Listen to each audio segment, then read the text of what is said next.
ഇടിവിന് ശേഷം വീണ്ടും മുട്ടവില കുതിക്കാൻ സാധ്യത. തീറ്റവിലയിലുണ്ടായ വർധനയാണ് മുട്ടവില വർദ്ധിക്കാൻ കാരണം. കോഴിമുട്ട വില 7 രൂപ 50 പൈസ മുതൽ 8 രൂപ വരെയായിരുന്നത് ഓണം എത്തിയതോടെ 7 രൂപയായി കുറഞ്ഞിരുന്നു. എന്നാൽ താറാവ് മുട്ട 18 രൂപ വരെ എത്തി.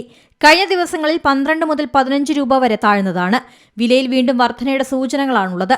തീറ്റയ്ക്കും വില വർദ്ധിച്ചതാണ് ഇതിന് കാരണം. സോയ കേക്ക്, പൊടിയേരി എന്നിവയാണ് കോഴി താറാവ് തീറ്റകളിൽ മുഖ്യം.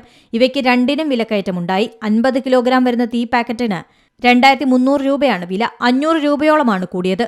2025 മാർച്ചിൽ 5 രൂപ 80 പൈസയായിരുന്ന കോഴിമുട്ട വില ഈ വർഷം ഏപ്രിലിൽ 6 രൂപ 40 എത്തിയിരുന്നു. പിന്നീട് 7 രൂപയും കടന്ന് മുന്നോട്ട് പോയി. ഫെബ്രുവരി മാർച്ച് മാസങ്ങളിലെ ചൂട് കോഴി ഉൽപ്പാദനത്തെയും ബാധിച്ചു. നാമക്കലിൽ നിന്ന് പ്രതിദിനം 2 കോടി മുട്ടയാണ് കേരളത്തിലേക്ക് എത്തുന്നത്. താറാവ് മുട്ട കേരളത്തിൽ തദ്ദേശീയമായി ഉൽപ്പാദിപ്പിക്കുന്നതാണ് കൂടുതലും. തീറ്റ വില കൂടിയതോടെ പരിപാലനത്തിനും ചെലവേറി.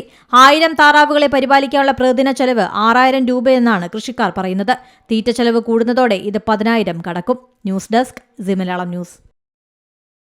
ഏറ്റവും പുതിയ വാർത്തകളും വിശേഷങ്ങളും വിരൽ തുമ്പിലറിയാൻ സി മലയാളം ന്യൂസ് എല്ലാ ഡിജിറ്റൽ പ്ലാറ്റ്ഫോമുകളിലും ലഭ്യം.